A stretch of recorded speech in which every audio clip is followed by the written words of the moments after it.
I will sacrifice Jenorvin para maging masaya kayo. Kahit ikaw, Johan, kung galit ka kay Jenorvin, kill him. Daddy, Para maging masaya kayo. wala akong alam dyan sa gulo nyo, ha? Hindi, kaya nga, para maging masaya kayo. I will sacrifice Jenorvin for each and every one of you to be happy. Ganito na lang, Daddy. Kasi kayo, huwag kayo mag-instigate. Puro kasi kayo. Tapos na ito. Ngayon, ganun nga eh. Huwag ganun sana. Kaya nga ito sinasabi ko sa inyo, to each and every one of you, kung gusto nyo patay si Jenorvin, you're allowed. Do it. Dad, ayusin mo na lang yung problema nila. Wala akong dapat ayusin, wala kaming problema eh. Wala Kayo ni kaming problema. Chick, wala namang problema eh. Ang may problema nga yung anak mo at saka si Chick. Yun ang ayusin mo, Dad. Ay, sinabihan ko na sila, nag-sorry na nga si Chick doon. Kala ko, ayos na. Ano ito ngayon? Stick to the one and stick and focus to the issue. Hindi yung nag-sorry ka na, tapos ngayon, issue na naman. Okay, papaliwanag ko And po do not Tatay bring David. it here. Kung ano, do not bring it to another channel or whatever. Nag-sorry sabi na mo ba, kami. Dad? Si Jeno kay Chick. Narinig ko Nag-sorry na. sa live niya. Di ba sa live stream? Di ba Hindi ko napanood eh. nung pinagilan ko, panoorin nyo, nag-sorry sa doon. Nag-sorry na rin si Chick eh. Anong issue rito? Yung mga sumasaw-saw para pagkaguluhin. Kaya nga sabi ko sa inyo, kung sino mga hinayupa kayong sumasaw-saw at nag-i-instigate, patayin nyo si Jenorvin. Tay. For you to be happy. Kalma. Iwan pa natin yung ganyan. No, I sacrifice Jenorvin para matapos lang itong issue to. Para matapos itong issue na to. Okay, Kasi pwede ko everyday may magsalita. bagong Once and issue for all, bago ako bumaba. Kaya po ako nakapagsalita. Kasi late na yung narinig Kaya nga, ko na may Chick, sinabi I pala sa allow akin. you. Ay, Daddy. Nag-sorry ka doon, Sinagot nag-sorry ko lang ka po yun. si Jenorvin. Sinagot ko lang yung sinasabi niya na ako'y nagbitbit ng issue sa DISS. Yun lang sinagot ko sa comment section. Hindi ba pwede So, magsalita nito ako? misunderstanding yan, doon na pag-usapan sa DIS channel, sa channel ko yan na pag-usapan. Kaya it means to say, DISS, sa channel na pag-usapan niyang issue na yan. So siguro yan ang gustong sabihin ni Jenorvin. Intindihin natin bawat sasalita Pero niya. LS siya, Tatay David, ulit. May pinaparinig.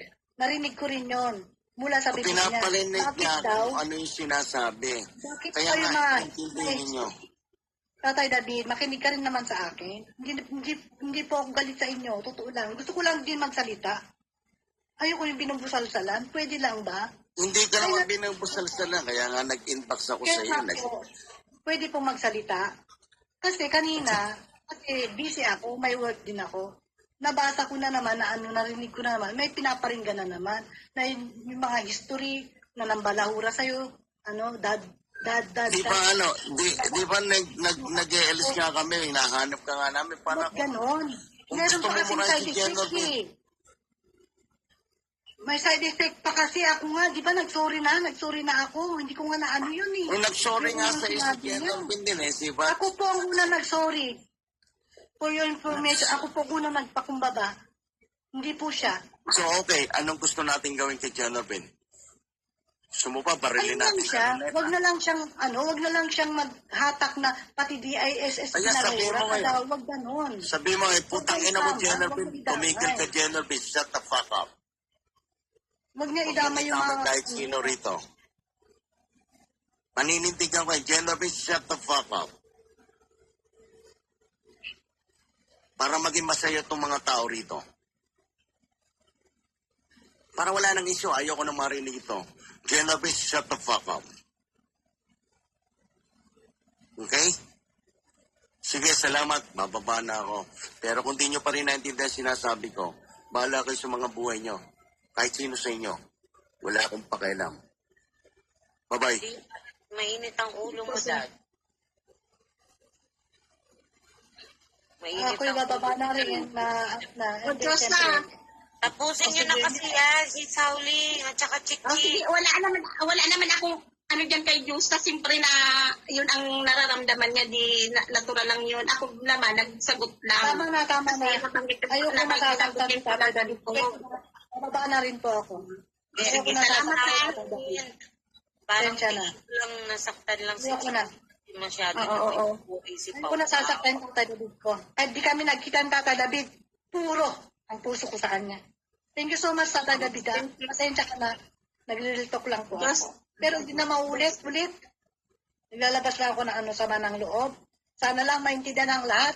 Huwag kayo manghusga. Kung ano man sinasabi ko dito, kay Jeno lang po pertain yun.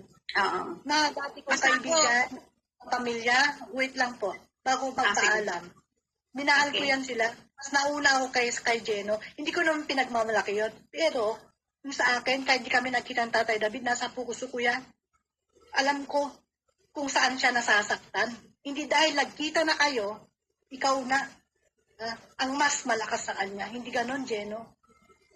Sa puso mo yan. Yun lang po. And I thank you. Ate How, bye-bye po. Sige. Salamat Diyos sa good night. Sige. Good night po. Oh, Miss DPN, tsaka sa sa Okay. maraming salamat ha. Good night sa inyo. Pera nyo ha, maliit na bagay lang. Sige, maraming salamat. Sige, salamat. Thank Miss you. DPN, bye-bye. Okay, God bless you. salamat. Salamat. Salamat sa inyo. Salamat. Bye-bye.